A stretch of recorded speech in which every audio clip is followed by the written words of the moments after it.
মানুষ মারা যাওয়ার পরে তাকে যখন দাফন করা হবে, তাকে যখন কবরের মধ্যে নেওয়া হবে, কবরের মধ্যে নেওয়ার পরে দুইজন ফেরেশতা তার কাছে আসবে। এই দুইজন ফেরেশতা এসে এমনি তখন ডাক দিয়া বলবে, আল্লাহর বান্দারে, মার রাব্বুকা ওয়া মা দীনুকা মান হাদার রাজুলুল্লাযী বুইসা ফীকুম। ভাইরা আমার, লক্ষ্য করে দেখুন, যে মাত্র এই তিনটি প্রশ্ন করা হবে, এই তিনটি প্রশ্ন করার পরে এমনি তখন আল্লাহর বান্দা সে যদি নেককার হয়, নেক আমল যদি করে, নেক আমল করার কারণে তখন এই তিনটা প্রশ্নের জবাব দিতে পারবে। বলেন না সুবহানাল্লাহ।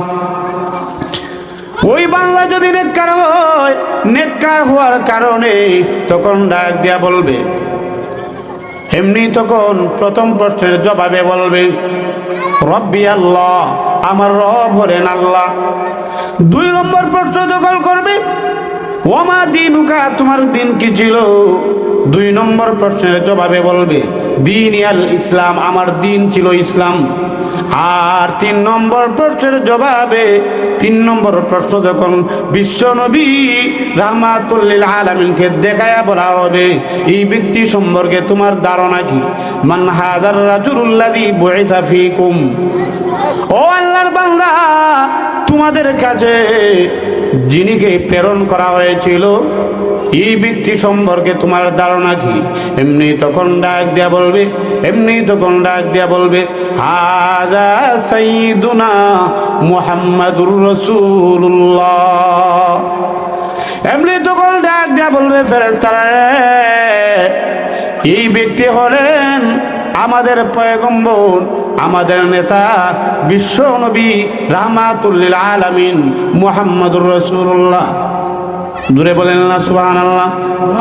তিনটা প্রশ্নের জবাব দিয়ে ফেলবে। এই তিনটা প্রশ্নের জবাব দেওয়ার কারণে আল্লাহ রাব্বুল আলামিন তখন ডাক দিয়া বলবেন, আল্লাহ রাব্বুল আলামিন ঘোষণা দিয়ে তখন বলবেন, আন সাদাকা আবদি, আমার বান্দা সত্য বলেছে। আল্লাহ রাব্বুল আলামিন বলবেন, ও ফেরেশতারা, আমার বান্দার কবরের মধ্যে জান্নাতের বিছানা বিছায় দাও। ও ফেরেশতারা, আমার বান্দাকে জান্নাতের পোশাক পরাইয়া দাও। ফেরেশতারা রে, আমার বান্দার কবরকে জান্নাতের সাথে সংযোগ করে দাও।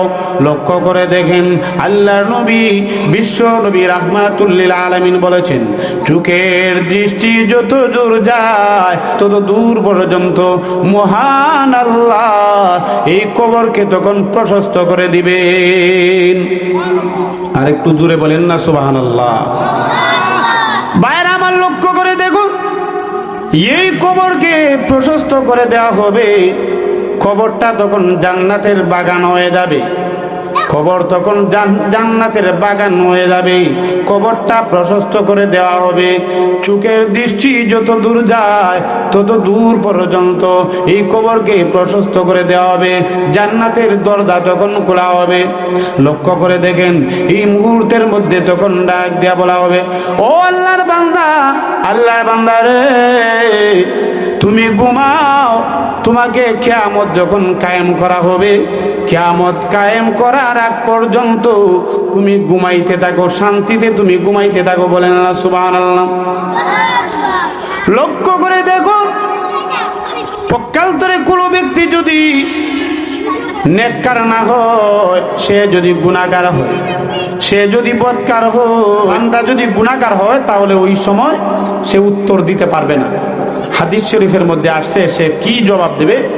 আল্লাহ নবী বিশ্ব নবী রাহমাতুল লিল আলামিন বলছেন, তখন সে বলবে, হা হা লা আদ্রি, হা হা লা আদ্রি, আমি কিছুই জানি না। প্রথম প্রশ্ন যখন তাকে করা হবে, মার রব্বুকা, তোমার দিন কি? লক্ষ্য করে দেখুন, ইউলি তখন ডাক দিয়া বলবে, তোমরা কারা গো? আমাকে কেন এই প্রশ্ন সম্পর্কে জিজ্ঞেস করছো? হা হা লা আদ্রি, হা হা লা আদ্রি, আমি কিছুই জানি না, আমি কিছুই জানি না। আবার 2 নম্বর প্রশ্ন যখন করা হবে, ওয়ামা দীনুকা, তোমার দিন কি ছিল? আবার বলবে হা হা লা আদ্রি, হা হা লা আদ্রি।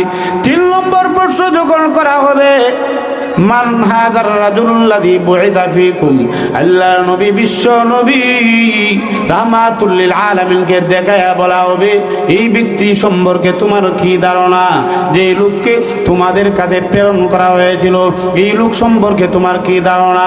আবার তখন ডাক দিয়া বলবে হা হা লা আদ্রি, হা হা লা আদ্রি, আমি কিছুই জানি না, আমি কিছুই জানি না।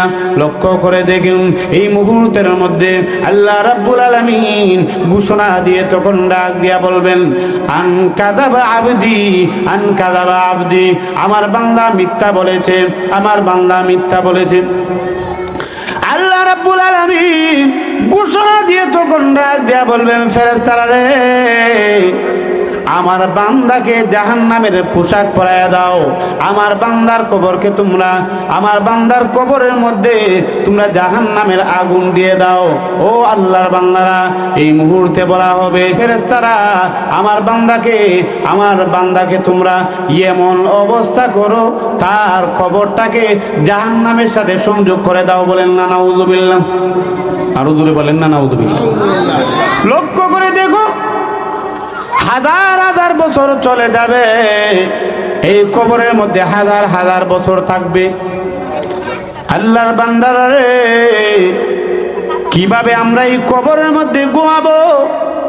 এই কবর যদি জাহান্নামের বাগান হয়, এই কবরের মধ্যে যদি আগুন দেওয়া হয়, কবর যদি জাহান্নামের টুকরা হয়, তাহলে লক্ষ্য করে দেখো, হাজার হাজার বছর এই কবরের মধ্যে আপনাকে থাকতে হবে। লক্ষ্য করে দেখো, দুনিয়ার মধ্যে গুনাহ করার আগে, ও মুদাহরপুর এলাকার যুব সমাজ, ও মুদাহরপুর এলাকার বৃদ্ধ বাবারা শুনে রাখো, কবরের মধ্যে যখন জাহান্নামের আগুন যখন দেওয়া হবে, এই জাহান্নামের আগুনের মধ্যে হাজার হাজার বছর জ্বলতে হবে, হাজার হাজার বছর চলে যাবে। লক্ষ্য করে দেখেন, এই জাহান্নামের আগুনের কত পাওয়ার হবে, জাহান্নামের আগুনের কত শক্তি হবে। আল্লাহু আকবার কাবীরা। লক্ষ্য করে দেখুন, দুনিয়ার যে আগুনটা আছে, এই দুনিয়ার আগুনের কালার হলো সোনালী কালার, ঠিক আছে না? দুনিয়ার আগুনের কালার সোনালী কালার, আখিরাতের আগুনের কালার, কবরের যে আগুনটা রয়েছে, জাহান্নামের যে আগুন রয়েছে, এই আগুনের কালার হবে কালো রঙের কালার। এত পাওয়ার হবে গো, এত পাওয়ার হবে এই কবরের আগুন, জাহান্নামের আগুনের এত পাওয়ার হবে, এত তাপ হবে, এত শক্তি হবে, কোন দুনিয়ার মাখলুকের সহ্য করার কোনো ক্ষমতা নাই। ভাইরা আমার, এই জন্য দুনিয়ার মধ্যে নেক আমল করতে হবে, নামাজ পড়তে হবে, আল্লাহর বিধিবিধান মানতে হবে, সুদ ছাড়তে হবে, ঘুষ খাওয়া যাবে না, অন্যায় অবিচার করা যাবে না, জুলুম অত্যাচার করা যাবে না। কথা বলেন ঠিক কিনা? যারা নাকি মনে করেন এই দুনিয়াটা কিছুদিনের জিন্দেগি পাইয়া, এই কিছুদিনের জীবন পাইয়া, যারা নাকি মনে করেন এই দুনিয়ার মধ্যে যদি গুনাহ করি তাহলে কিয়ামতের ময়দানে, কঠিন হাসরের মাঠে আল্লাহ রাব্বুল আলামিন যখন জাহান্নামের মধ্যে দিবেন, জাহান্নামের মধ্যে গেলে এই জাহান্নামের আগুনটা হয়তো সহ্য করতে পারবো, আর কিছুদিন যখন আমরা জাহান্নামের মধ্যে থাকবো, কিছুদিন জাহান্নামের মধ্যে যাওয়ার পরে আল্লাহ রাব্বুল আলামিন যখন দয়া করে আমাদেরকে জান্নাতের মধ্যে পৌঁছায় দিবেন, তখন আর অশান্তি থাকবে না।